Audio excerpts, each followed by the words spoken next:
I'm back again with another video. Hopefully I haven't got any toothpaste around my mouth.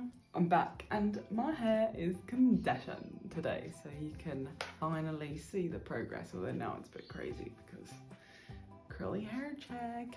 Anyway, I do forgive the wildlife in the background. It's popping off today. Absolutely going for it. You know, what can you say? I'm definitely not complaining about the fact that I am surrounded by parrots. I love a good parrot. So today's video is going to be talking about the Dreamland Billionaires trilogy. Now, this was quite a TikTok sensation, I believe, at a period of time, maybe a year or so ago, a couple of years ago. So I actually took the first book on holiday with me last year because I thought, wow, this feels like a perfect holiday read, and it was exactly what I needed. It's one of those series that's super easy, fast paced. You don't really have to, it sounds silly, but you don't really have to think. And I think sometimes that's really nice about reading. You kind of escape and just, obviously we spoke about this before, but you can just have those moments where you can read and help improve your mind without kind of having to really focus, because sometimes that's what puts you off reading. If you're reading a really intense book, you might be like, oh, it's a commitment. I have to sit down, and then I have to sit down for at least an hour. Whereas I feel like when you read these kind of books, you can read them 10 minutes here, an hour and a half there. I feel like they're good for that. So overall, out of the 3 books, I actually liked them from the last one best back to the first one. Final Offer, my favorite, then Terms and Conditions, and then Fine Print. But you know, we've spoke about this before, as we always do. The first book is usually the worst book because it's doing the most setup and you're kind of learning the most, so you're always going to enjoy the later books more because you have that development and you're really invested in the story, especially of the characters. I feel like I'm tired today. Look at my eyes. You do shopping with that. I had a good sleep, so I don't know what's going on. Okay, so the ratings for each book were as follows. Oh, that was very formal, wasn't it? Last year I went through a phase of giving books really specific scores, so you'll have to forgive this next section. So the Fine Print, I gave it 3.5 stars and a 7.4 out of 10. Terms and Conditions, I gave 3.5 stars as well, but I gave it a 7.6 out of 10. Shows that it was just that bit better than the Fine Print. And lastly, I also gave Final Offer 3.5 stars, but this one got 7.7 out of 10. So, you know, really just up the ante a little bit. So as you can see, they were all very similar. I enjoyed all of them pretty much equally. There were just certain parts of each story that maybe I preferred in one, but not in the other. In terms of spice, I think I gave all the books 3 chilies on the spiceometer. There was definitely quite a bit of spice in there, but it wasn't anything like too intense. So I feel like they got maybe a little bit spicier as the books went along, but I would say for the most part they were all pretty equal. If asked would I recommend this trilogy, I said yes, but probably to only people who like romance or a bit of spice, more like a select few rather than everyone. I don't think I would turn around and be like, oh my god, you have to read this trilogy. I really did enjoy it, but I can appreciate that I don't think everyone would, and that's okay because everyone has different book opinions. So, you know, own yours, and if they're the same as mine, that's cool, and if they're not, that's also cool. I love talking about books and hearing other people's opinions, so let me know what you thought of this trilogy in the comments down below.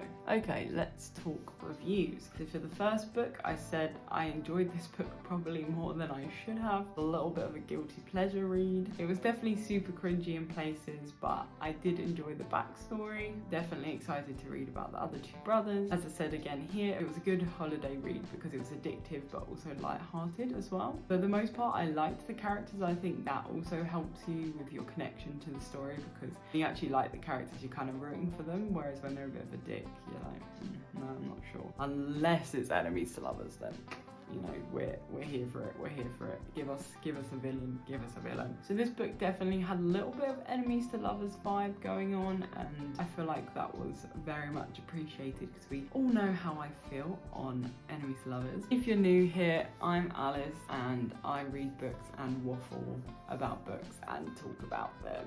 You know, why not? Sometimes I do some daily life content. It's basically whatever my fancy. I just, you know, what I think you might enjoy. Stick around, hit that subscribe button, come on, you know you want to. I just said all in all, I think this was a decent read, and I think that reflects on the score, you know. It wasn't super high, but it definitely wasn't low. It was a bit above average, so thumbs up. For the second book, I said I really did enjoy this book, and there were some great moments in it. They can be a little bit cringy and predictable, but I did really like the second brother's story. He was the eldest, so it was quite fun to see that dynamic. I'm excited to read the third book, find out more about the final brother, as he starts to get more of a role in this trilogy, in this book as well, and it kind of gives you more pieces about the inheritance, each of their tasks and what they have to do. I quite like that as well. I feel like I liked this book because he was definitely sort of, it was a bit of grumpy sunshine, obviously read the blurb, but forced marriage, so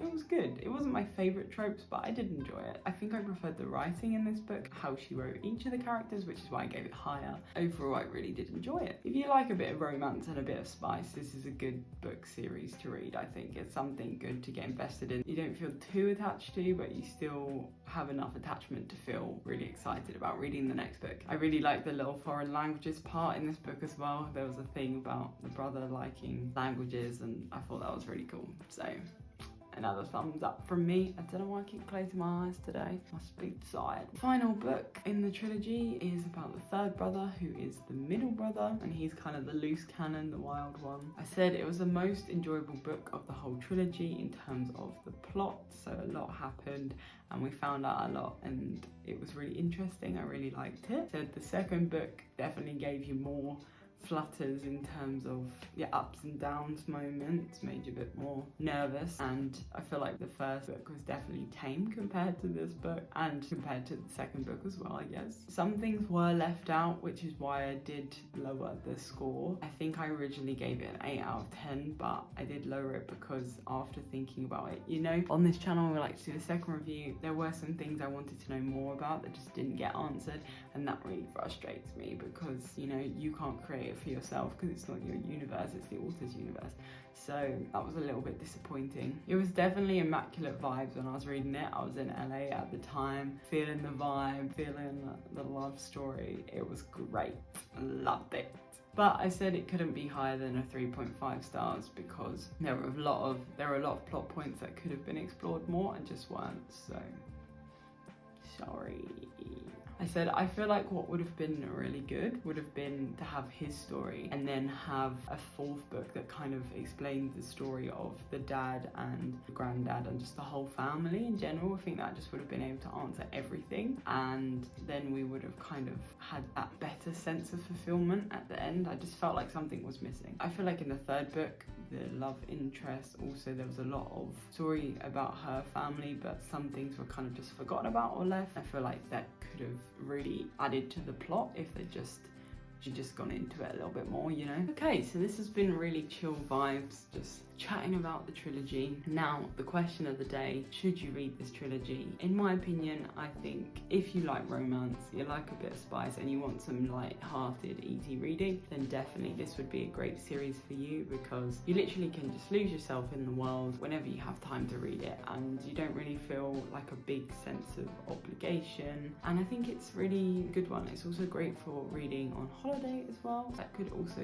be a potential. If you want something a bit more gritty, a bit more, I'm gonna say profound, this probably isn't the series for you. It's definitely firmly in the romance bordering on cringe area, but I still really enjoyed it. It was definitely a guilty pleasure read. I hope that helps you decide whether you should read it or not. Let me know if you do read it or have read it in the comments down below. I'd love to hear your thoughts about it. And well, anyway, thank you so much for watching. I hope you had a great time on this ride. I hope you enjoyed our chat as always.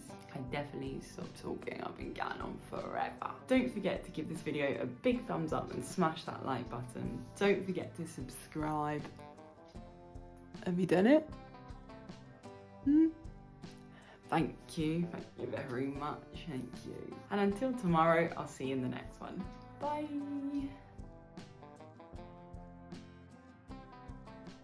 felt like I was very chilled today. It wasn't too intense. It's one of those days. I feel like I could go to sleep. Bye.